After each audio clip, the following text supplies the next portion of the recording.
Mesdames, Messieurs, bonsoir. 17 septembre 2018, date retenue pour la rentrée scolaire 2018-2019. En attendant cette échéance, le commandant béninois s'intéresse aux résultats issus des examens écoulés et aux dispositions prises pour un déroulement apaisé et qualitatif des cours au titre de la prochaine rentrée.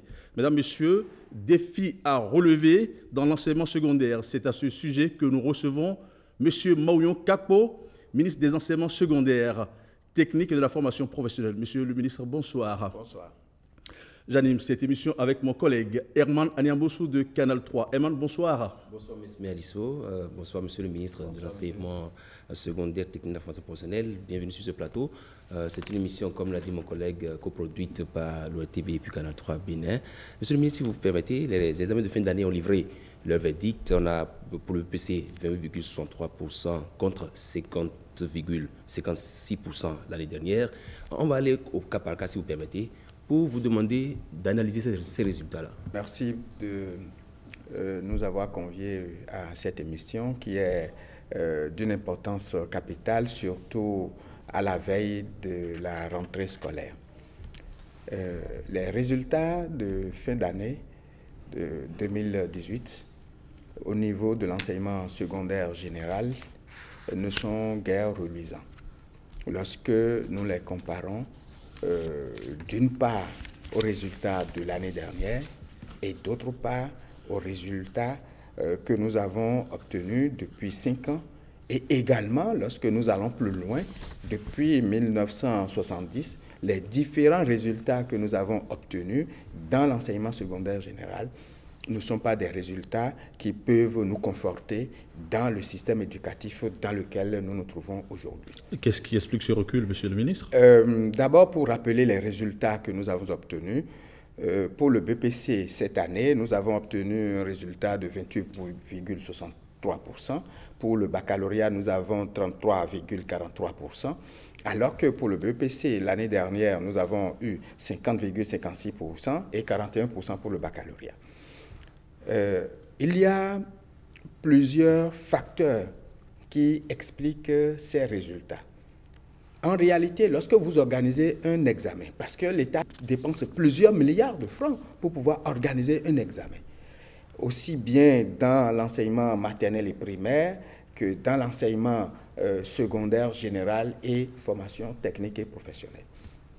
Lorsque vous organisez un examen et que vous avez un résultat de moins de 70%, c'est que ce n'est pas bon. En réalité, ce n'est pas bon. Mais depuis des années, nous nous contentons de faibles résultats.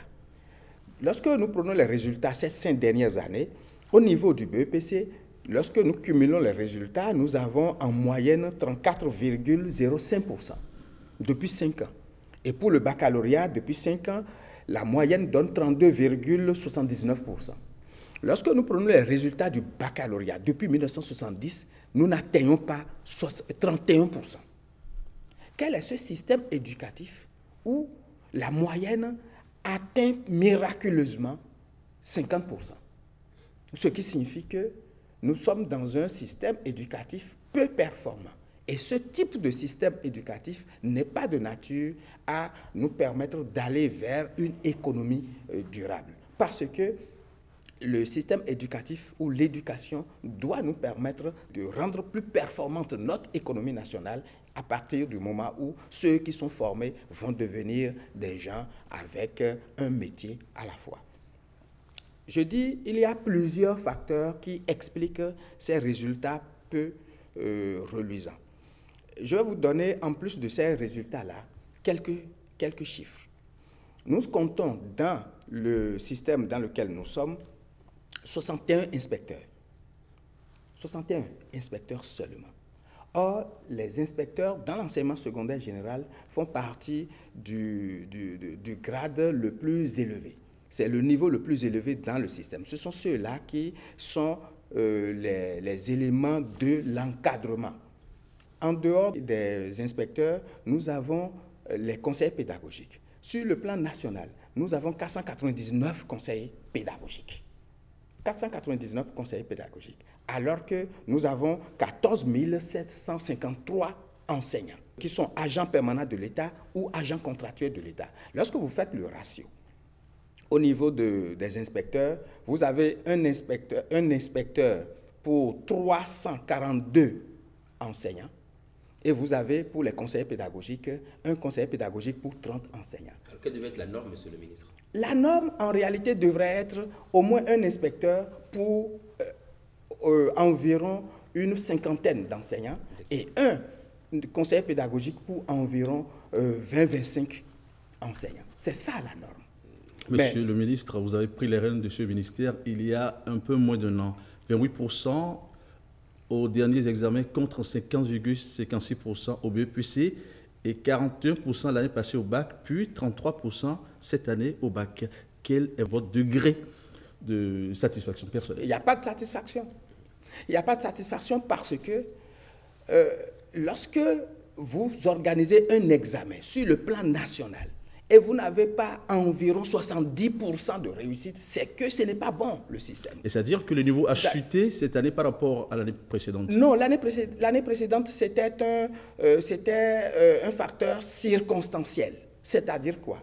En 2016, nous avons eu 16% au BEPC. En 2016, nous avons eu 16% au BEPC. Donc, il y a eu, à ce niveau-là, un fort taux de redoublement. Et ceux qui ont redoublé, qui ont déjà fait la classe, qui ont déjà passé au moins une fois l'examen, sont revenus en 2017. C'est cela qui a donné ce pourcentage élevé. Et vous savez qu'en ce moment-là, on avait dit, lorsque vous n'avez pas le BPC et que vous n'avez pas la moyenne de classe, vous ne passez pas en classe supérieure. Et les mauvais résultats de 2016 ont donné un sentiment de défi à relever aussi bien aux enseignants qu'aux parents d'élèves et également aux élèves eux-mêmes. Il y a eu donc un engouement à ce niveau-là, mais cet engouement-là est circonstanciel. Cela ne peut pas, lorsque les conditions sont restées telles, ne peut pas aller au-delà. C'est pour cela qu'en 2017, nous avons eu ce fort taux, mais en réalité, c'est un élément contingent. Mais lorsque nous avons dépassé 2017 et que nous sommes arrivés à 2018, vous avez vu les résultats. Cela nécessite un esprit de décision radical. Au niveau des groupes pédagogiques, nous avons 16 217 groupes pédagogiques et nous avons au niveau des laboratoires, les laboratoires, ce qu'on peut appeler laboratoires, si on peut utiliser ce terme-là. Nous avons 269 laboratoires avec des matériaux, des laboratoires construits avec des matériaux précaires et souvent inusités. La plupart des établissements ne comportent pas de bibliothèque. Vous voyez donc les conditions dans lesquelles le système évolue à ce niveau-là. Oui. Mais lorsque vous avez ce type de système avec des classes roulantes, c'est-à-dire que les conditions d'accueil des élèves ne sont pas complètement remplies et un élève qui vient, qui a cours le matin, par exemple, le soir, il n'a pas cours, ainsi de suite, ce qui fait que les cours ne sont pas dispensés dans de très bonnes conditions. L'encadrement, je viens de vous donner le nombre de conseillers pédagogiques que nous avons, le nombre d'inspecteurs que nous avons, le profil des enseignants que nous avons. C'est-à-dire, ces enseignants-là, pour ceux qui peuvent être qualifiés d'enseignants qualifiés, qui ont fait les écoles normales supérieures, le profil de la formation dispensée dans ces écoles normales supérieures, ce profil-là n'est pas correctement adapté à la formation réelle. Et ensuite, ceux qui ont fait cette formation-là, le niveau d'entrée dans les écoles n'est pas le niveau requis pour pouvoir entrer dans ces écoles-là. Vous connaissez le système que nous avions connu, qui est le système du reversement. Le reversement d'enseignants qui, au départ, étaient des enseignants pour la plupart communautaires et que l'on a retrouvé en situation de classe avec des cours en main entre des gens qui ont un niveau donné, une spécialité donnée. Par exemple, des gens qui ont un profil de géographe, mais qui qu'on a retrouvés en situation en train d'étudier, d'enseigner le français, par exemple. Ce sont ceux-là qui ont été reversés comme professeurs de français à qui on a donné cette formation-là. Vous voyez que lorsque le niveau de base n'est pas celui qu'il faut, quelle que soit la formation professionnelle dispensée, l'intéressé ne pourra jamais être performant. À partir de ce moment-là, nous avons des enseignants dont le profil ne correspond pas à ce qu'il faut dans notre système. Oui. Tout cela contribue à donner les mauvais résultats que nous avons et à affaiblir notre système éducatif. Oui, monsieur le ministre, beaucoup d'établissements du public et du privé ont enregistré des performances en deçà de 20%. Qu'est-ce qui peut expliquer cette faiblesse criarde? C'est tout ce que je suis en train de dénoncer. D'abord, pour ces derniers examens, nous avons des pourcentages de 10%. Ceux qui ont eu, les établissements qui ont eu moins de 10%, nous les retrouvons aussi bien dans le privé que dans le public. Mais nous en avons au niveau du public, nous avons un certain nombre. Au niveau de ceux qui ont eu 0%, nous avons des établissements qui ont eu 0%. Nous en dénombrons au moins 3 dans le public, mais une quarantaine dans le privé, qui ont eu 0%. Mais à côté de tout cela, nous avons également des établissements qui sont du public, mais dans des départements où le taux départemental est moins élevé, mais des établissements qui ont fait 100%. Je parle surtout des établissements militaires, par exemple le Britannique militaire de Bembereke et le lycée militaire des jeunes filles de Nati Tengou. Alors, lorsque vous analysez tous ces éléments, cela signifie qu'au niveau de la gouvernance de nos établissements, l'absence de rigueur, l'absence du respect des normes en la matière fait que nous avons ces résultats déséquilibrés. Lorsque les résultats sont encourageants, par exemple les lycées militaires, il faut aller voir la gouvernance qui est appliquée à ce niveau-là. C'est une gouvernance rigoureuse, stricte, respectueuse des normes. Tandis que dans les établissements publics, la gouvernance n'est pas ce que cela devrait être. Dans les établissements privés où nous avons des pourcentages de 0%, ce n'est pas non seulement au niveau de la gouvernance que le problème se pose, mais également au niveau du recrutement des enseignants et au niveau du respect des normes en la matière. Il se fait qu'on en a enregistré jusqu'à 49 établissements qui ont eu des taux de 0%. Oui, ces 49 établissements, nous sommes en train de prendre les dispositions pour les fermer. Parce que c'est des établissements qui ne recrutent pas les enseignants qui sont qualifiés, qui ne payent pas ce qu'il faut payer à ces enseignants-là. C'est des établissements qui ne respectent aucune norme en réalité. Et à partir de ce moment-là, les résultats ne peuvent qu'être ce que nous avons. Parce que nos parents, ils leur font confiance, envoient les élèves et voilà les résultats que nous avons aujourd'hui. Donc la fermeture de ces établissements que vous avez énoncé tantôt, qu'il faut les fermer parce qu'ils ont obtenu 0%, est-ce qu'il y a d'autres mesures à prendre? Oui, il y a par rapport à ceux qui sont dans le public et qui ont obtenu des résultats de moins de 10%, les chefs de ces établissements-là seront systématiquement déchargés et remplacés par d'autres. Et à partir de l'année prochaine, nous allons prendre d'autres mesures pour pouvoir élever le taux à obtenir, pour pouvoir maintenir le poste en question. D'ailleurs, ces postes-là seront désormais attribués sous la condition d'un contrat de performance. Lorsque vous n'avez pas atteint la performance exigée, vous êtes déchargé et vous êtes mis sous ordre dans le même établissement. Je crois que ces conditions-là vont permettre de motiver ceux qui vont postuler à des postes de responsabilité ou de direction des établissements. Mais dans la plupart des cas aussi, il faut, en parlant surtout de notre système éducatif, il faut voir la qualité de ceux-là que nous nommons au niveau de la tête de ces établissements-là. Nous n'avons pas un corps d'administration scolaire. Ceux-là que nous nommons ne sont pas souvent des gens qui sont formés pour gérer des établissements. Ils n'ont pas cette formation-là. Par conséquent, nous prenons actuellement les dispositions pour créer un corps de gestionnaires de l'administration scolaire.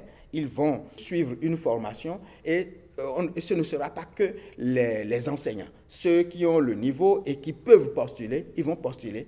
Ils peuvent ne pas être enseignants à partir du moment où ils auront le diplôme pour pouvoir gérer les établissements scolaires. On va faire un appel à candidature. Ils seront nommés à ces postes-là et vous allez voir comment cela va marcher. Le fait a été dénoncé antérieurement. On parle de la forte politisation de ces nominations. Qu'est-ce que vous prenez comme mesure pour qu'il n'y ait pas cette politisation? C'est vrai que la politisation des nominations et des mutations constitue une des grandes plaies de notre système éducatif. Parce que ceux qui sont positionnés à la tête des établissements sont appuyés pour la plupart par des hommes politiques.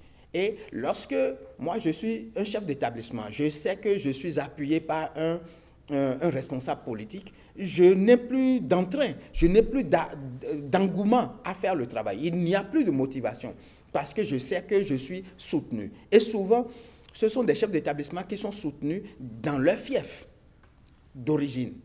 À partir de ce moment-là, le travail est mal fait. Les dispositions que nous sommes en train de prendre actuellement, c'est de dépolitiser davantage notre système éducatif et d'envoyer hors des communes d'origine des chefs d'établissement.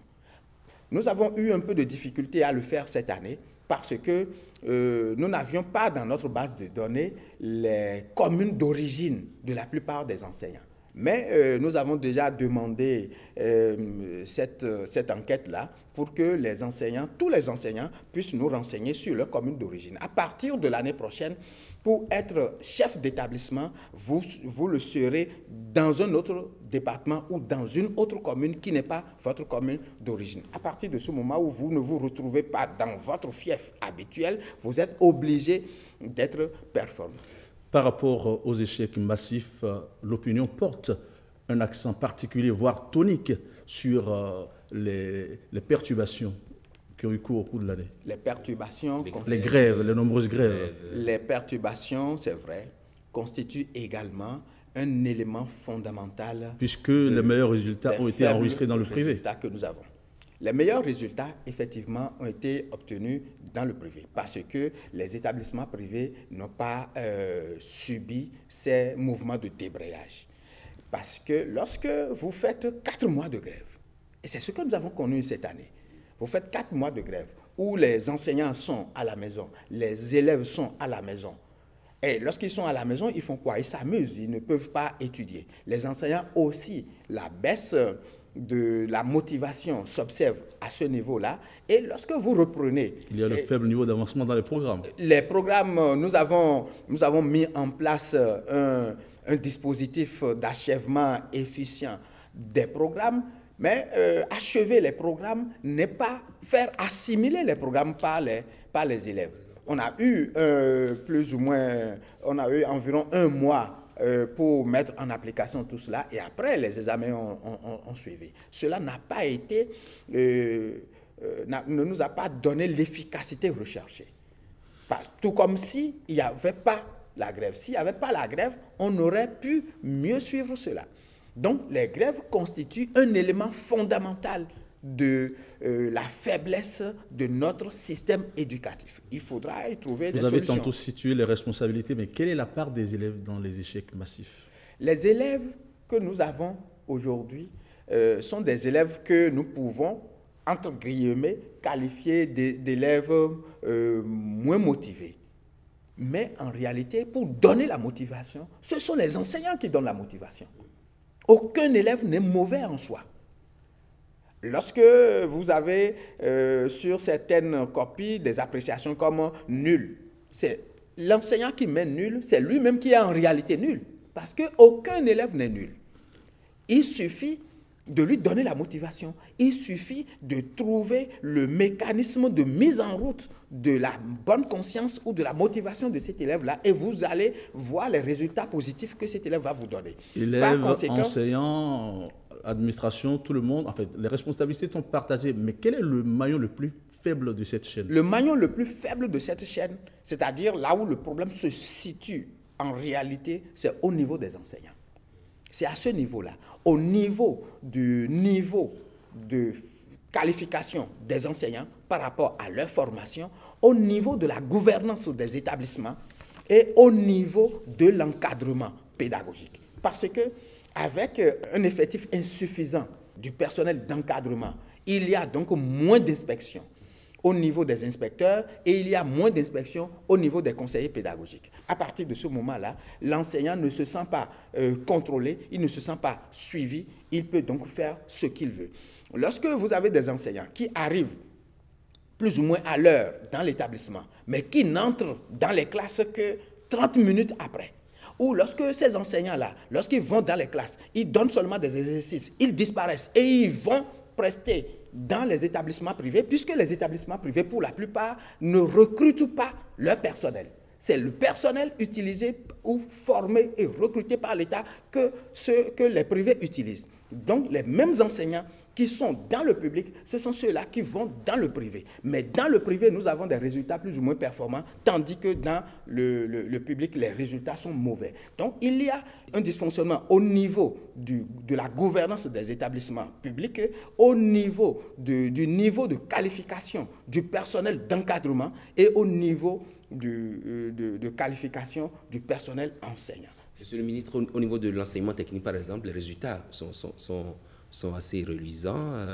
Est-ce que vous voulez dire que les causes énumérées tantôt, qui concernent les établissements publics ici, ne touchent pas aux établissements? C'est vrai que lorsque nous prenons les résultats de l'enseignement technique, la formation professionnelle, au niveau des différents certificats d'aptitude professionnelle ou au niveau des différents diplômes de techniciens que nous avons, les résultats sont plus ou moins élevés par rapport à l'enseignement secondaire général.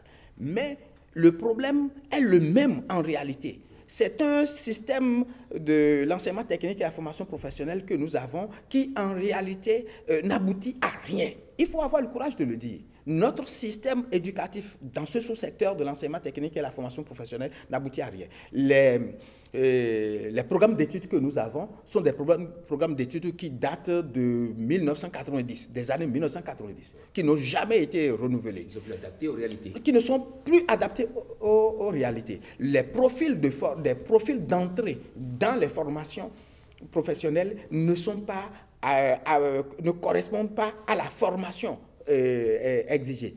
Les profils de sortie ne correspondent pas à ce qui est demandé par le marché. Parce qu'au niveau de l'enseignement technique et la formation professionnelle, c'est des gens que nous formons pour être immédiatement disponibles ou employés sur le terrain. Mais ce que demande le marché, ce n'est pas ce que nous formons. À partir de ce moment-là, le système de formation que nous avons n'est pas du tout adapté. Le matériel ou l'équipement que nous avons, c'est pour la plupart des équipements qui datent de 1950. J'ai au niveau du lycée technique Koulibaly un équipement qui permet de mesurer l'intensité de l'énergie qui date de 1957. Qu'est-ce que vous allez faire avec ça aujourd'hui? Nous avons, en dehors de ça, de nouveaux équipements qui sont arrivés. Depuis près de 3 ans, j'ai fait cette découverte-là il y a environ quelques jours. Un équipement qui est arrivé depuis environ 3 ans, qui sont des postes de soudure qui sont arrivés depuis 3 ans et qui est là. Mais on n'en a jamais rien fait.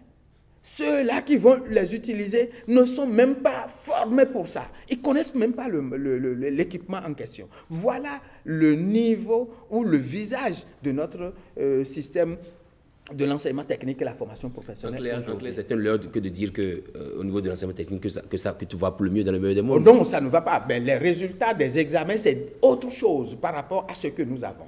Allez regarder les infrastructures que nous avons. Les infrastructures ne sont pas adaptées à ce qui se passe, à ce que le terrain demande aujourd'hui. Lorsque vous allez dans les ateliers, les équipements que vous avez sont complètement dépassés. Il y a quelques années, on était à un examen au niveau du centre de formation professionnelle d'Abomey, au niveau de l'atelier de mécanique automobile. On était encore, en ce moment-là, il y a environ 5 ans, au niveau des moteurs à carburateur. Des moteurs à carburateur. Vous vous souvenez depuis combien d'années on n'a plus ça dans la circulation? Bien sûr. Ben, aujourd'hui, on en est encore là. Vous voyez, ceux que nous formons aujourd'hui et que nous mettons à disposition, ceux-là ne peuvent pas être immédiatement employés. Marion Kako, des contre-performances sont notées dans l'enseignement secondaire, dans l'enseignement technique, dans l'enseignement professionnel. Alors, quelles sont les dispositions que vous prenez pour arrêter cet état de choses? Je dois d'abord dire qu'il y a au niveau de l'enseignement secondaire général et au niveau de l'enseignement et de la formation technique et professionnelle, à chacun de ces niveaux-là, des réformes approfondies qui sont en cours. Au niveau de l'enseignement technique et la formation professionnelle, nous avons une réforme qui concerne le degré de formation appliqué au marché du travail. C'est-à-dire tous les ateliers, la plupart des filières doivent être réformées. Pour pouvoir les choisir, nous devons demander au marché ce que le marché veut pour pouvoir recréer les filières, surtout les filières porteuses aujourd'hui. Et ces filières-là vont connaître des formateurs. Les enseignants qui vont intervenir là-dedans vont être formés. On leur attribuera des bourses. Soit ils iront à l'extérieur, soit les formateurs extérieurs viendront ici pour les former, pour qu'eux-mêmes ils puissent devenir formateurs. De nouveaux lycées techniques vont être créés. D'ici 2019-2020, 4 lycées techniques vont être créés avec 3 centres de formation professionnelle dans des filières porteuses à notre niveau aujourd'hui. Les dispositions sont en train d'être prises toujours au niveau de la réforme pour que nous puissions aller à un salon sur le plan international pour pouvoir porter nos projets sur l'enseignement technique et la formation professionnelle. Au niveau de l'enseignement secondaire général, il y a une réforme approfondie en cours actuellement qui concerne la professionnalisation du métier de l'enseignant. C'est-à-dire que l'enseignement, certes, est un métier, mais il faut professionnaliser ce métier-là pour que l'enseignant puisse apporter une valeur ajoutée à ce qu'il est en train de faire, qu'il se considère comme un entrepreneur et non forcément comme un fonctionnaire. Lorsque l'agent se considère comme un fonctionnaire, c'est-à-dire il se réveille, il va au boulot, il revient le soir, sans se dire qu'il doit ajouter une valeur à ce qu'il est en train d'exercer comme profession.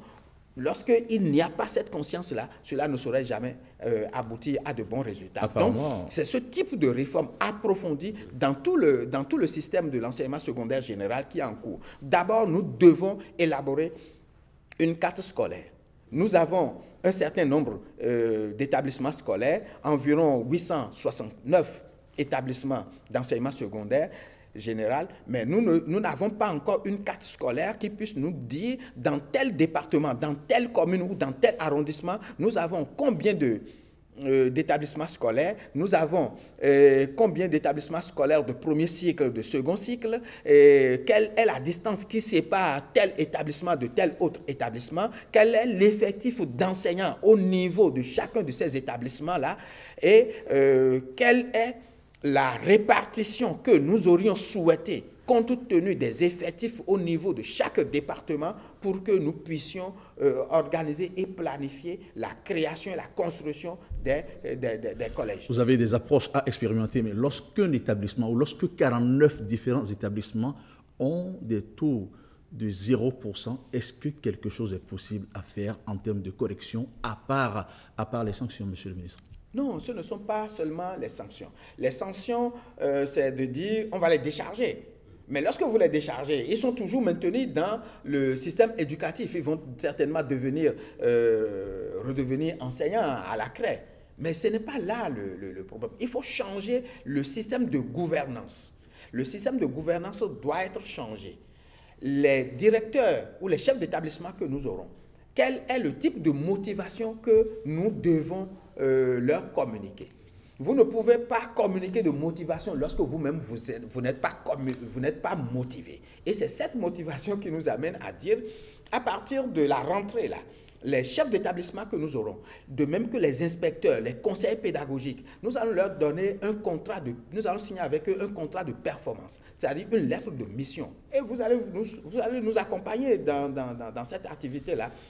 Cette lettre de mission, ce contrat de performance que nous allons signer avec eux, va leur permettre de savoir que pour l'année qui va venir, lorsqu'ils ne vont pas atteindre la performance requise ou la performance exigée, ils pourront être déchargés. Ils seront déchargés, mais ils seront maintenus sous ordre dans le même établissement. Lorsqu'un enseignant ou un chef d'établissement sait ce qui l'attend et qui n'est pas soutenu par un homme politique et qui n'est pas dans sa propre localité d'origine, il est obligé de travailler. Vous allez voir des chefs d'établissement eux-mêmes qui vont payer de leur propre poche peut-être des enseignants pour faire des cours de répétition à tel élève ou à tel autre élève ou à telle classe ou à telle autre classe, et la motivation va devenir générale. Le système éducatif où l'enseignant ou le chef d'établissement n'est pas motivé, lorsqu'il sait que s'il fait mal, il peut être sanctionné et que s'il fait bien, il peut être encouragé, parce que le système d'encouragement aussi existe. Nous allons l'expérimenter, nous allons l'activer pour encourager les meilleurs enseignants. Nous avons des enseignants qui sont meilleurs dans le système. Et c'est pour cela que lorsque vous avez des inspecteurs, vous avez des conseillers pédagogiques qui sont presque du même niveau que certains enseignants, ils n'ont même pas le courage d'aller dans les classes de ces enseignants-là. Nous allons relever aussi le profil d'entrée des inspecteurs. Pour pouvoir devenir inspecteur, nous allons relever le niveau. Parce que le niveau académique sur lequel ils ont souvent été recrutés pour devenir inspecteurs, ce niveau-là, aujourd'hui, doit être dépassé. Parce que le niveau n'est pas... Le niveau, c'est qu'ils sont professeurs certifiés. C'est ça. Mais on dit il faut avoir tel nombre d'ancienneté. L'ancienneté ne vaut pas compétence. À partir de ce moment-là, le niveau est bas aujourd'hui pour pouvoir devenir inspecteur. De la même façon, pour devenir conseiller pédagogique. Ce que nous avons eu jusque-là, on devient conseiller pédagogique parce qu'on vous nomme, on vous regarde et puis on décrète que vous devenez conseiller pédagogique. Nous avons créé un corps des conseillers pédagogiques. Et ce corps des conseillers pédagogiques va connaître des gens qui seront formés à ce niveau-là. Ils seront formés, mais de plus en plus, ce que nous allons rechercher, c'est le relèvement du niveau d'entrée dans le corps des conseillers pédagogiques. Monsieur le ministre. Pour que le personnel d'encadrement puisse être à un niveau réellement élevé sur le plan académique et sur le plan pédagogique pour pouvoir encadrer les enseignants qui sont sur le terrain. Parce que nous avons dans les classes certains enseignants qui sont plus forts sur le plan pédagogique et sur le plan académique que ceux-là qui viennent les inspecter. Monsieur le ministre, vous avez parlé là de l'encadrement, oui. Mais il se fait que l'inquiétude des parents, c'est beaucoup plus au niveau des matières qu'on dispense à leurs enfants. Le programme d'enseignement, est-ce qu'il y a quelques réformes à ce niveau aussi? Oui, il y a des réformes au niveau des programmes d'études. Les programmes d'études que nous appliquons jusque-là sont les programmes qu'on avait appelés les nouveaux programmes, et puis nous les avons appelés les programmes selon l'approche par compétence. Nous avons déjà sur pied une équipe qui est en train de faire l'évaluation de ces programmes-là pour nous dire ce que valent aujourd'hui ces programmes. Est-ce qu'il faut rester là-dedans ou il faut trouver d'autres modèles? Nous avons déjà les résultats. Ces résultats seront partagés avec la plupart des acteurs du système pour que nous puissions avoir un point de vue, et ce point de vue-là va nous permettre de prendre des décisions qu'il faut.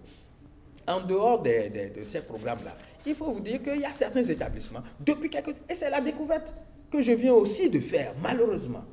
Je viens de constater que les programmes d'études ne sont pas disponibles dans les établissements. Les enseignants qui sont supposés exécuter ou appliquer ces programmes d'études ne disposent pas de ces programmes d'études. Qu'est-ce qu'ils vont alors enseigner? Qu'est-ce qu'ils enseignent alors?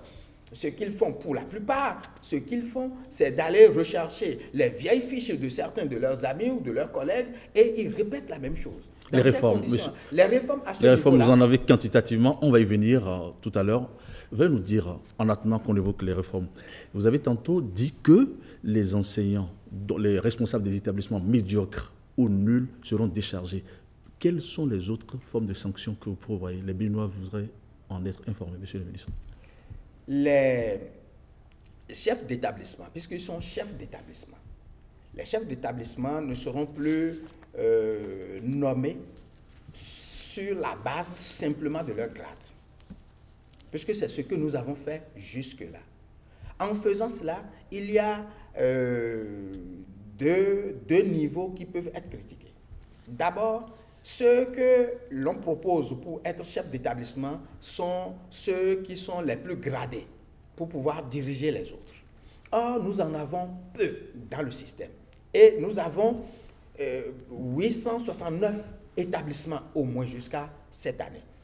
Et lorsque vous mettez à la tête de ces 869 établissements un directeur, un censeur, un surveillant général, au moins, parce qu'il y a des établissements où on a 2 censeurs, 2, 3 surveillants généraux. Donc, c'est un personnel enseignant que vous mettez dans l'administration scolaire comme ça, mais un personnel administratif qui n'est pas formé à la tâche. Donc, la réforme à ce niveau-là, c'est de créer le corps de l'administration scolaire pour que n'importe qui n'aille à ce niveau-là et que ceux qui iront au niveau de l'administration scolaire soient des gens formés pour cela. Là, nous aurons de moins en moins de failles.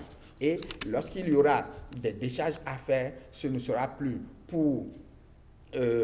seulement pour décharger, mais également pour dire « Ah, vous n'êtes pas compétent, vous allez à l'écart ». Deuxième volet de cette émission, les préparatifs de la rentrée scolaire 2018-2019. La rentrée démarre en principe le 17 septembre 2018, alors que les principaux syndicats sont sur pied de guerre. Quelles sont les dispositions que vous avez prises, monsieur le ministre, pour une année scolaire apaisée, une année scolaire et une rentrée scolaire apaisée? Ce que vous appelez les principaux syndicats sont sur pied de guerre. Les syndicats sont les partenaires sociaux. Et quand on dit partenaires, c'est que nous collaborons pour pouvoir mieux gérer le système éducatif. C'est vrai que la rentrée démarre rigoureusement et immanquablement le 17 septembre et les cours auront lieu à partir du premier jour de la rentrée. Ça, c'est déjà connu. Les enseignants et tout le personnel est déjà informé pour que cela puisse être ainsi. Les dispositions que nous avons prises à ce niveau-là, pour qu'il y ait une rentrée, il faut d'abord que nous puissions procéder au Conseil consultatif national. Le Conseil consultatif national permet de créer certains établissements, là où il y a les besoins, de faire des extensions pour d'autres, là où le besoin se fait sentir. Il y a 2 ans, le Conseil consultatif qui a eu lieu a interdit la création de nouveaux établissements. Ce qui a fait que certains promoteurs, surtout d'établissements privés, ayant déjà les infrastructures, n'ont pas eu le courage d'attendre et ils n'ont pas respecté les instructions. Ils ont ouvert. C'est vrai que certains avaient déjà ouvert frauduleusement avant cette interdiction. Et nous les avons répertoriés, dénombrés et nous avons fermé ces établissements clandestins. Mais pour cette année, le Conseil a eu lieu et a autorisé la création, l'ouverture, l'extension de nouveaux établissements, ce qui est déjà un point pour aller vers la rentrée. Ce que nous avons fait également, nous avons tenu le Conseil national pour les mutations nationales, parce que les enseignants sont régis par des règles. Leur mutation au poste ou leur affectation à des postes donnés sont régis par des règles. Ce conseil-là a eu lieu, nous avons respecté les normes maintenant et la liste des enseignants mutés est déjà affichée depuis quelques jours. Nous allons afficher la liste des enseignants qui seront nommés à des postes de responsabilité, donc les nominations. Et ces nominations-là respectent également les normes. Nous avons d'abord rééquilibré les mutations. Parce que vous constatez dans certains départements, il y a des enseignants, des professeurs certifiés, il y a des conseillers pédagogiques, tandis que dans d'autres départements, il n'y en a pas. Je donne l'exemple des départements de l'Atlantique et du littoral au niveau des conseillers pédagogiques. Nous avons 499 conseillers pédagogiques. Mais dans les 2 départements de l'Atlantique et du littoral seulement, nous avons 103 conseillers pédagogiques. Tandis que dans certains départements, il n'y a même pas un conseiller pédagogique. Qu'est-ce que c'est cela?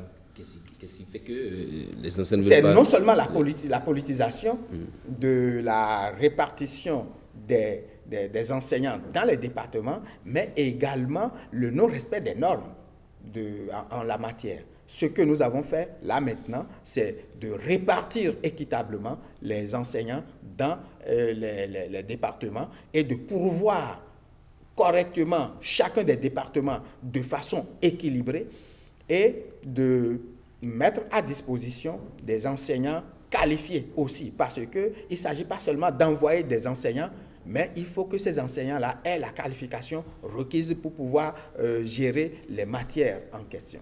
Donc nous avons fait cela au niveau des préparatifs de la rentrée. Nous avons toujours au niveau des préparatifs de la rentrée, nous avons pensé aux primes, les primes qu'il faut. Or, avant les primes, il faut qu'il y ait les journées pédagogiques. Les journées pédagogiques sont déjà programmées. Cela va se tenir à partir de la semaine prochaine. Et ces journées pédagogiques, cette année, sont rénovées, je vais dire. Nous les organisons sur 2 jours avec des précises pour que les nouveaux enseignants qui seront affectés à de nouveaux postes puissent aller faire les journées pédagogiques dans leur nouveau lieu d'affectation. Lorsqu'il y a les journées pédagogiques, il y a forcément le paiement des primes, ce que l'on appelle d'habitude les primes de rentrée. Mais en réalité, il y a 6 différentes primes dans ces primes-là. Nous avons déjà pris toutes les dispositions pour que ces primes-là puissent être payées systématiquement, je dis bien systématiquement, et cela fait partie des innovations après les journées pédagogiques, parce que les enseignants ont été répertoriés sur la base de leur numéro matricule. Et c'est sur le compte où on leur vire leur salaire, c'est sur ce compte-là que nous allons leur virer systématiquement les primes pour ceux qui ont droit à ces primes-là.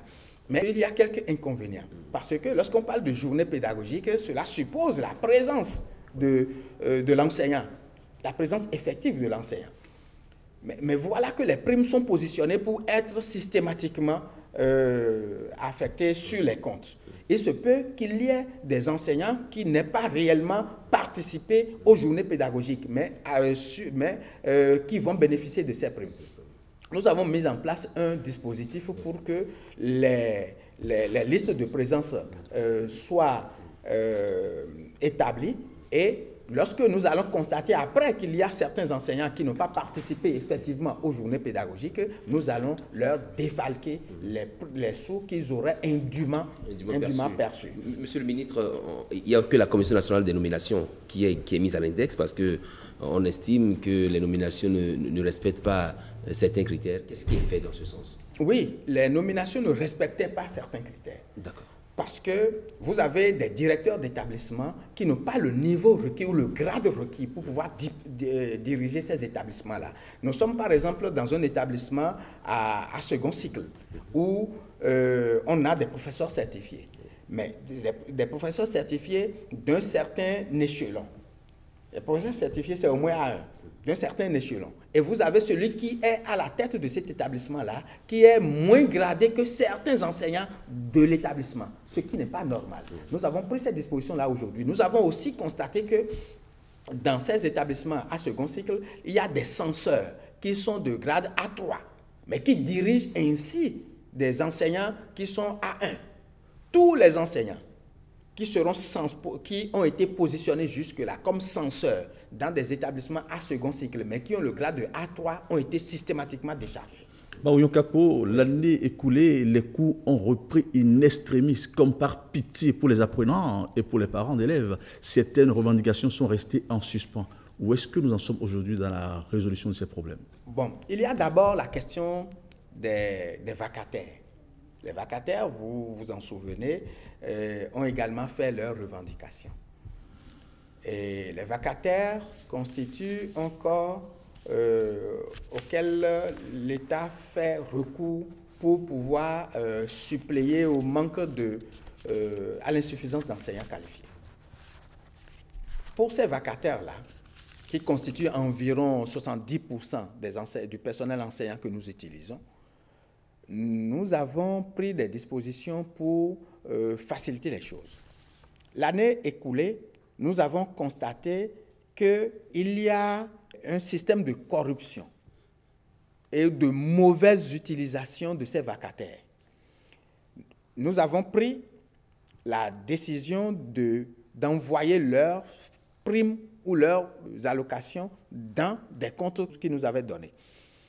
Mais malheureusement, les numéros de comptes qu'ils nous ont communiqués n'ont pas toujours été efficaces. Par conséquent, il y a eu du retard dans le paiement de ces primes-là et il y a eu aussi une déperdition de ces primes.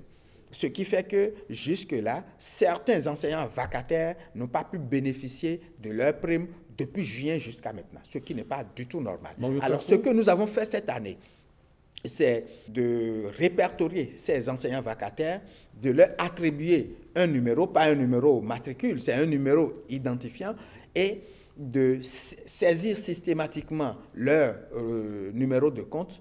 Et à partir de ce moment-là, ceux-là sont connus et leurs primes seront versées à ce niveau. Ce que nous avons fait également, c'est de reconduire systématiquement les enseignants vacataires qui sont restés à leur poste jusqu'à la fin de l'année dernière. Mais cela va se faire de la façon suivante. Dans les établissements où ils avaient servi, les chefs d'établissement ont reçu les instructions pour que les enseignants, agents permanents de l'État et ACE disposent d'abord de l'effectivité des heures dues. Parce que la corruption également à ce niveau-là, c'était que certains chefs d'établissement ne donnaient pas l'effectivité des heures dues aux enseignants APE et ACE pour pouvoir donner le maximum des heures de vacation à leurs amis ou à leurs parents. Donc, nous allons attendre que les enseignants APE et ACE aient d'abord l'effectivité des heures dues. Qu'ils soient bien servis, oui, normalement. Et le reste maintenant des heures sera donné aux enseignants vacataires qui sont restés en poste jusqu'à l'année dernière. Mais nous allons également vérifier l'authenticité de leur diplôme. Parce que dans ce rang-là, il y a beaucoup de faux diplômes. Donc, ils vont commencer les cours dans ces conditions et ils vont donner leur diplôme et ces diplômes-là seront vérifiés. Lorsque ces diplômes ne seront pas authentifiés, on sera obligé de se débarrasser d'eux. Donc voilà par rapport aux enseignants vacataires. Nous avons toujours dans le cadre du dialogue avec nos partenaires sociaux, surtout pour répondre à leurs revendications, nous avons procédé au reclassement et à l'avancement de grade d'environ 1700 dossiers. Cela a été fait à Boycon et il y a d'autres dossiers actuellement en cours d'étude. Nous avons également procédé à l'analyse des dossiers de mésinformation. Cela fait partie également des revendications des enseignants. Cela est également en cours actuellement. Il y a les primes dont j'ai parlé tout à l'heure qui sont déjà positionnées. Il y a, vous vous en souvenez, la question de l'application du décret portant statut particulier des enseignants. Ce décret portant statut particulier des enseignants, de ce décret découlent certains arrêtés, notamment 6 dont nous avons discuté. Ces 6 arrêtés sont en train d'être signés. La plupart sont déjà signés par la plupart des ministres et signataires et avant la rentrée, ces 6 arrêtés seront signés et seront appliqués tels que le gouvernement l'a défini à ce niveau-là. Mario Kako, on voit un peu comment vous voulez vous y prendre par rapport au dialogue social. Mais on apprend également que les députés au niveau de l'Assemblée nationale veulent encadrer le droit de grève. Qu'est-ce qu'ils peuvent faire? Veulent-ils couper le mal à la racine? En réalité, chaque corporation avec ses prérogatives. Nous sommes au niveau de l'exécutif. L'Assemblée, c'est au niveau du législatif. Qu'attendez-vous, monsieur le ministre, de cette session? Or que les dispositions soient prises pour que le système éducatif soit moins perturbé par les mouvements de grève et de débrayage. Il se susurre que le mélange syndicat-éducation vous dérange. Des gens, certains syndicalistes, ils sont syndicalistes, mais en même temps, ils sont directeurs. Il se susurre de plus en plus que cela vous dérange. Ah oui, oui, ce n'est pas du tout normal. Et les dispositions sont en train d'être prises, et vous allez le voir bientôt, pour que les syndicalistes qui sont chefs d'établissement ou qui sont dans l'administration scolaire puissent prendre leurs responsabilités. C'est-à-dire que s'ils sont nommés chefs d'établissement ou membres de l'administration scolaire, cela signifie quoi? Cela signifie que moi, ministre en charge de l'enseignement secondaire, ils me représentent là où ils sont. Alors, je ne peux pas donc donner des instructions pour qu'ils ne respectent pas. Or, si moi, je donne des instructions et qu'ils sont membres d'un syndicat et que le syndicat aussi leur donne des instructions, qu'est-ce qu'ils vont faire alors? Donc, ce qui va se passer, c'est que lorsqu'ils seront nommés dans ces conditions-là ou lorsqu'ils seront mis dans ces positions, ils auront 1 mois pour prendre leurs responsabilités. Ou bien ils démissionnent de leur syndicat et ils acceptent d'être chef d'établissement ou membre de l'administration scolaire, ou bien ils refusent la proposition de nomination et ils demeurent purement et simplement Devra-t-on légiférer pour séparer les deux, enseignants et éducation? Non, ce n'est pas qu'ils ne sont pas enseignants. Ils sont enseignants. Enseignants en exercice? Ils sont enseignants en exercice et ils sont membres syndicaux, membres d'une organisation syndicale. Ils ont ce droit-là le plus absolu. Mais ce que nous ne pouvons pas accepter, c'est que certains syndicalistes soient nommés chefs d'établissement et qu'ils soient maintenus dans l'organisation syndicale. Ils auront à choisir en ce moment-là. Mario Capo, oui.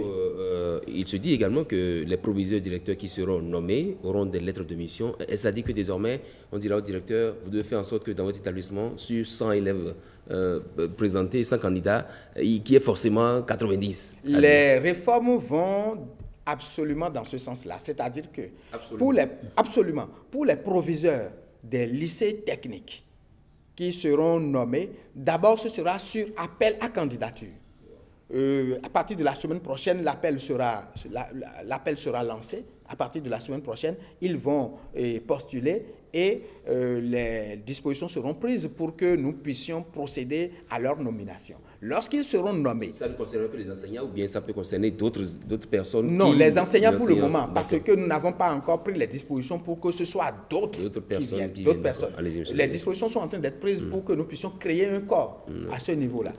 Mais pour le moment, nous n'avons pas encore ce corps. Nous aurons les enseignants qui vont postuler. Lorsqu'ils vont postuler, ceux qui seront proviseurs, comme ceux qui seront directeurs des établissements d'enseignement secondaire, ceux-là vont disposer d'une lettre de mission.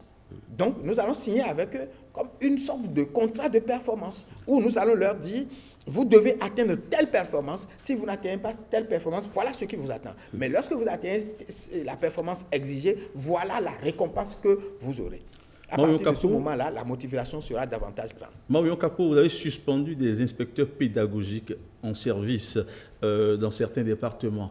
Pouvez-vous partager avec nous les raisons pour lesquelles vous en êtes arrivé à ces décisions? Je suis allé à ce niveau-là parce que il y a absence de la mesure de la responsabilité. Lorsque vous êtes à un poste de responsabilité, vous devez en prendre la juste mesure et la pleine mesure. Nous sommes en train d'organiser des examens blancs pour le BEPC. Examen blanc pour le BEPC. Et nous sommes à la veille de l'examen normal, où la psychologie populaire attend que les choses se passent dans les formes normales. Mais voilà un examen blanc qui est organisé, mais avec des fuites. Et lorsque nous avons envoyé les fuites d'épreuves, toutes les épreuves sont dans la rue et toutes les épreuves sont déposées dans des centres où on fait les photocopies. Mais il y a eu des responsables sur toute la chaîne. Comment cela a-t-il pu arriver ainsi? En attendant d'avoir les rapports de l'enquête, j'ai dû prendre des mesures conservatoires. La mesure conservatoire consiste à suspendre tous ceux qui ont été sur la chaîne, aussi bien inspecteurs qu'enseignants ou directeurs d'établissement. Je les ai tous suspendus pour le moment. J'ai déjà les conclusions de l'enquête et les dispositions seront prises dans les jours à venir. Des suspensions intervenues le 26 juillet, soit à quelques semaines de la rentrée. Est-ce une bonne nouvelle pour une rentrée apaisée? Absolument. C'est une très bonne nouvelle pour une rentrée apaisée parce que ceux qui vont, à partir de maintenant, prendre les rênes de ces établissements-là, ceux qui seront nouvellement nommés, ils sauront ce qui les attend. Et chacun prendra ses responsabilités. Parce que ce que nous attendons, c'est la performance au niveau de notre système éducatif. Lorsque nous n'avons pas ce fil conducteur, il y a un proverbe arabe qui dit, lorsque vous voulez que votre sillon soit droit, il faut l'accrocher à une étoile. C'est-à-dire, le sillon doit être accroché à une étoile. Lorsque vous n'avez pas un point d'arrivée, et lorsque vous n'avez pas la motivation d'y aller et d'y aller dans le temps requis, vous ne ferez absolument rien. Notre système éducatif a toujours été géré avec la nonchalance, avec l'absence de rigueur, et cela ne peut pas nous permettre d'aller plus loin, surtout au niveau de l'économie nationale. Dans le programme d'action du gouvernement, l'éducation est considérée comme l'un des leviers sur lesquels le gouvernement doit agir pour pouvoir faire redécoller notre économie nationale. C'est pour cela que les différentes réformes, aussi bien au niveau de l'enseignement secondaire général qu'au niveau de l'enseignement et la formation technique et professionnelle, ces réformes-là sont programmées et vous allez voir bientôt le visage qu'offrira notre système éducatif. Troisième volet donc de cette émission, réforme et innovation majeure. Le sous-secteur des enseignements secondaires techniques de la formation professionnelle est un levier important du système éducatif béninois. Et on voudrait bien sûr voir ce sous-secteur au desiderata des défis qui l'attendent. Est-ce que vous avez pensé réformer donc votre sous-secteur, monsieur le ministre? Bien sûr, les réformes sont profondes. Je viens de parler de la réforme concernant la professionnalisation du métier de l'enseignant. C'est une vaste réforme qui va atteindre toutes les couches de ce sous-secteur de l'enseignement secondaire général. J'ai parlé également de la profonde réforme qui va intervenir bientôt. Et j'ai dit qu'il y a une table ronde qui est prévue pour se tenir en Suisse, et une table ronde demandée par le chef de l'État, qui va se tenir en Suisse sur l'enseignement et la formation technique et professionnelle. Les dispositions sont en train d'être prises pour que les études soient faites, et ce sera fait avec nos partenaires techniques et financiers pour que nous puissions nous entendre sur les études à mener, les résultats de ces études-là, et la validation pourra se faire là. L'objectif à atteindre à ce niveau-là, c'est de disposer d'un plan de financement et d'un plan de développement de l'enseignement et la formation technique et professionnelle. Aujourd'hui, pour être un pays développé, on ne peut pas ne pas y aller avec la formation professionnelle. Est-ce que vous voulez dire qu'en la matière, la Suisse est un modèle? Absolument. C'est un pays comme la plupart des pays qui se sont développés et qui ont fait asseoir leur système sur la formation professionnelle.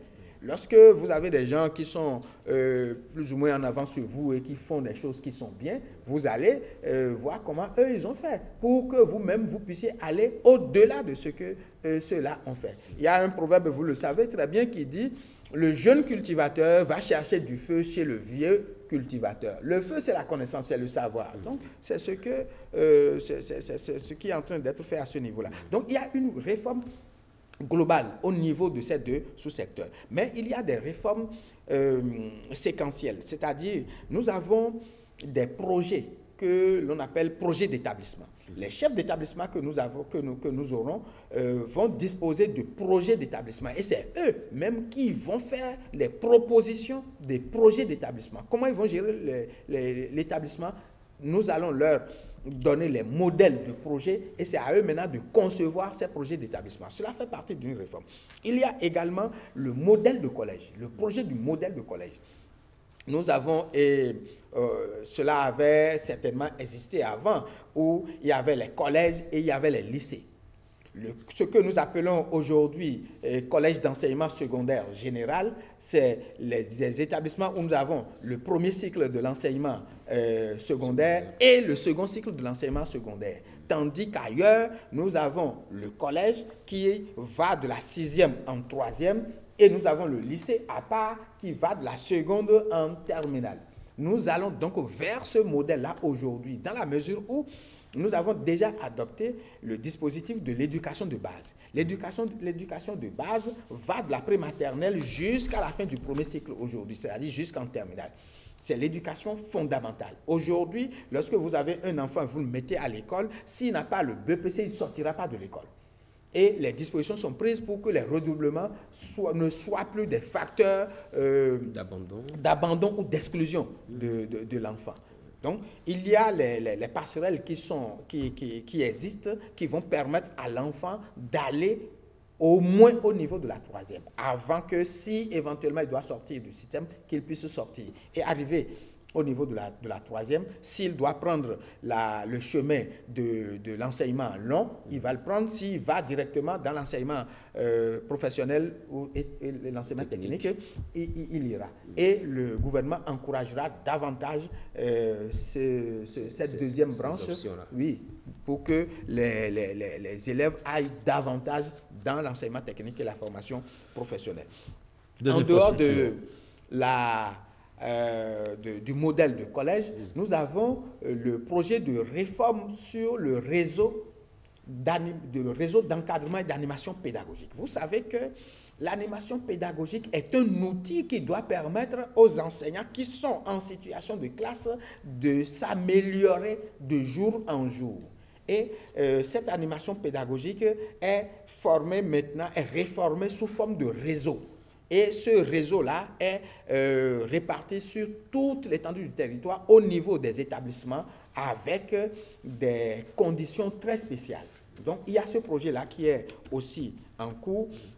Et nous avons les classes culturelles et les classes sportives qui viennent d'être actées par le gouvernement. Et cela démarre à partir de la rentrée.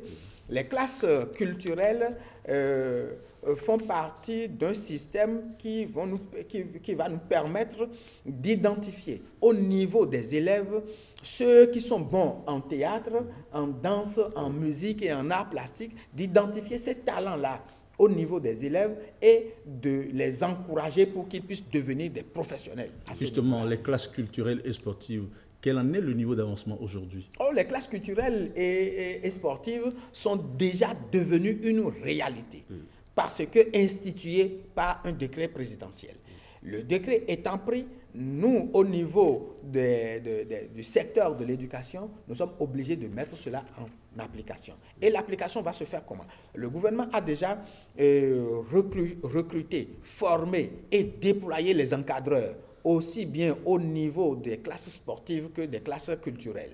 Et ces encadreurs vont prendre les élèves, les instructions vont être données pour que les nouveaux chefs d'établissement, dans l'élaboration de l'emploi du temps, puissent réserver les vendredis après-midi. Les mercredis soirs, vous savez que ce n'était pas d'abord un jour de classe. Donc les mercredis soirs sont pris de 16h à 19h et les vendredis soirs d'autorité doivent être libérés par les chefs d'établissement pour que les élèves puissent travailler de 17h à 19h. Les encadreurs, de commun accord avec les apprenants, peuvent faire des programmes pour le samedi ou le dimanche. Au niveau des classes sportives, c'est pareil également pour que nous puissions détecter des talents que nous allons envoyer dans les académies qui sont créées aussi. Et ces académies maintenant vont nous former des professionnels au niveau du sport. À ce niveau-là, il y a 4 disciplines également, telles que l'athlétisme, le football, le handball et le basket. Ouais. Oui. Monsieur le ministre, rapidement, qu'est-ce que le CNE vient corriger dans ce dispositif? Le CNE, parce que ça existait déjà. Oui. Le Conseil national de l'éducation. Le Conseil national de l'éducation existait, mais pas sous la forme que nous avons là. Hier, le Conseil national de l'éducation a été adopté par décret. Et quelles en sont les nouvelles orientations? Les nouvelles orientations, c'est que ce Conseil national de l'éducation sera l'organe d'orientation, l'organe de coordination, l'organe de prise de décision. C'est cet organe-là qui sera chargé d'appliquer le programme d'orientation nationale au niveau de l'éducation. Tous les projets concernant l'éducation nationale seront d'abord soumis au Conseil national de l'éducation. Les stratégies, les lois à voter au niveau du système éducatif, c'est le Conseil national. Le Conseil national va donner désormais son avis sur les projets de mutation. Nous avons parlé de mutation et de nomination, où vous avez dénoncer la forte politisation de ces faits-là. Le Conseil national, lorsque le projet est pris, doit être soumis au Conseil national qui doit donner son avis conforme. Lorsque le Conseil national dit que ce n'est pas conforme, vous ne faites pas. À partir de ce moment-là, notre système éducatif aura un organe supérieur qui va prendre les décisions, qui va faire les propositions, qui va suivre tout ce qui est mis en œuvre dans l'éducation. Marion Kako, le Conseil national de l'éducation existait depuis. Quel distinguo effectif sommes-nous en train d'enregistrer entre les deux? Le distinguo, c'est-à-dire la différence, vous voulez dire. Oui, la différence, c'est que le système de désignation des membres du Conseil national de l'éducation n'est plus le même. Dans le Conseil national de l'éducation, nous avons des membres qui seront élus. Nous avons des membres qui seront désignés et nous avons des membres qui seront nommés. Ce n'était pas le même système. Aussi, au niveau de la conception et au niveau de la mission du Conseil national de l'éducation, ce n'est plus la même chose. J'ai dit que le Conseil national de l'éducation a pour mission désormais de coordonner tout ce qui se passe dans l'éducation nationale, de donner les orientations et de donner son avis sur les décisions que les ministres en charge de l'éducation vont prendre. C'est très important à ce niveau-là.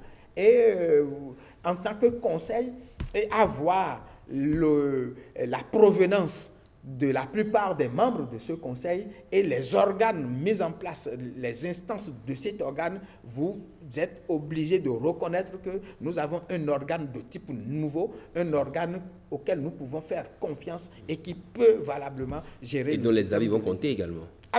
Les avis doivent compter. C'est-à-dire que si le Conseil national de l'éducation ne donne pas son avis conforme, vous ne publiez pas la liste des mutations ni des nominations. Lorsque vous voulez faire un projet qui est du ressort de l'éducation et que le Conseil national de l'éducation ne donne pas son avis conforme, vous ne pouvez pas exécuter ce projet. Monsieur le ministre, depuis quelques années, on enregistre moyennement 2800 de grossesses par an. Quelles sont les mesures que vous êtes en train de prendre pour contrer le phénomène? Nous devons en avoir honte.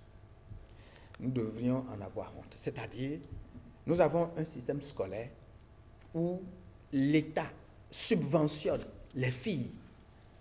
L'État subventionne la scolarité des filles du premier cycle, de la 6e en 3e. Et l'État est en train de généraliser cette prise en charge-là au niveau de l'enseignement technique et de la formation professionnelle, surtout dans la filière sciences et techniques industrielles où nous avons très peu de filles. Voilà un État qui dépense par an plus de 4 à 5 milliards, en tout cas plus de 4 milliards 500 millions par an pour subventionner les filles, mais les filles n'arrivent pas à atteindre les objectifs escomptés. Pourquoi? Parce qu'elles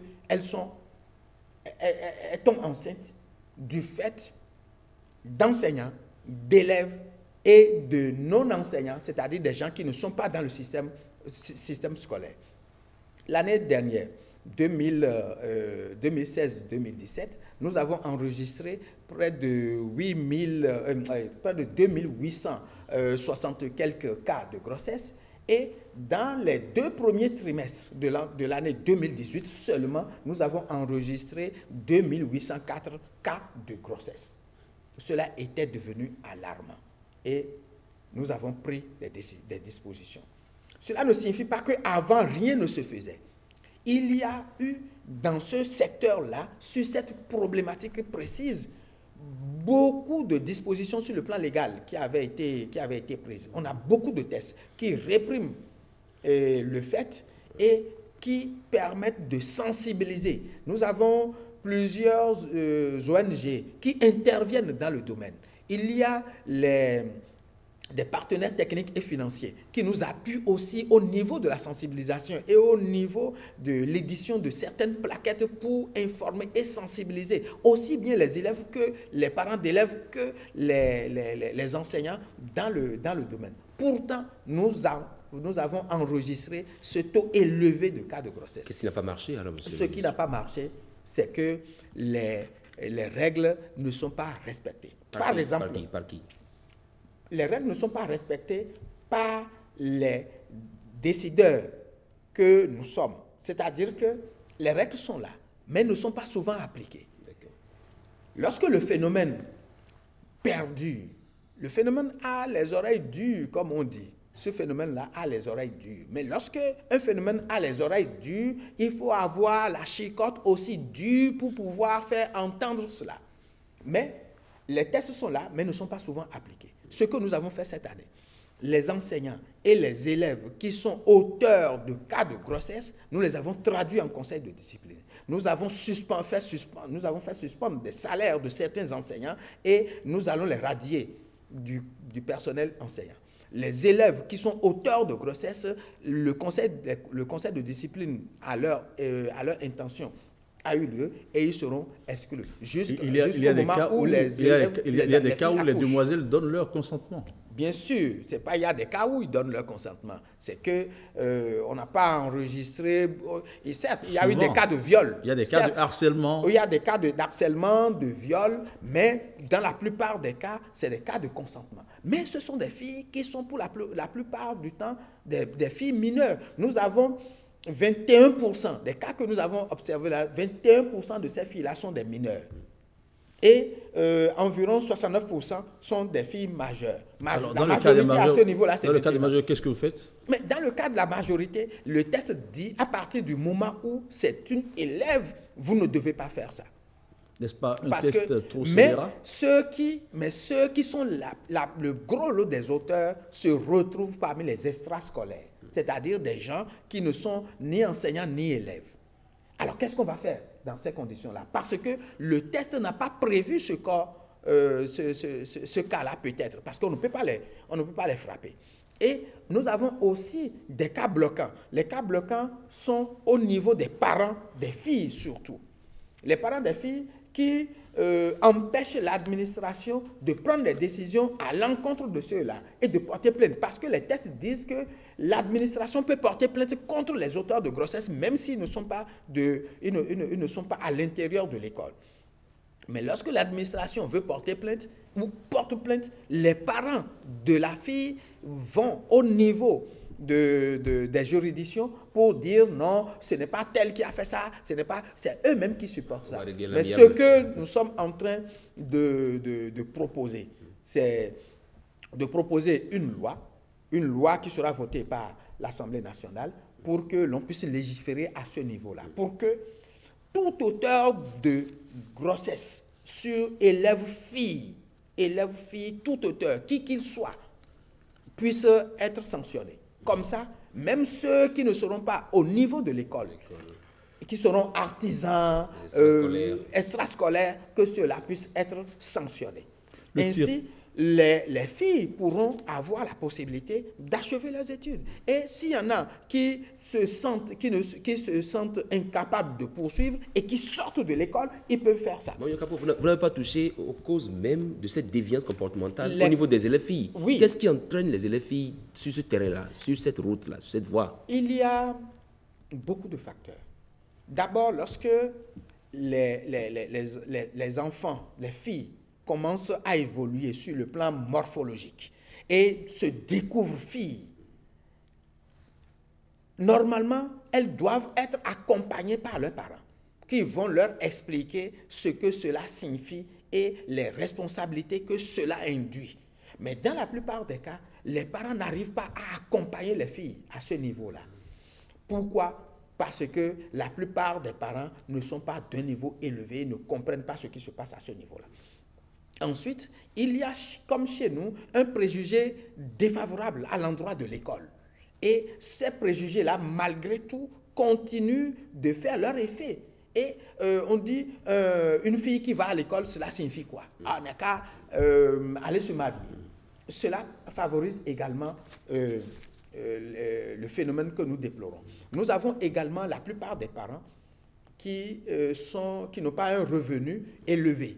Lorsque le revenu n'est pas élevé et que la fille qui marche, par exemple, pour aller à l'école, se fait arrêter, on lui propose de la déposer, ou on lui achète un téléphone portable, on lui achète ceci, on lui achète ça. Chose pour l'attirer.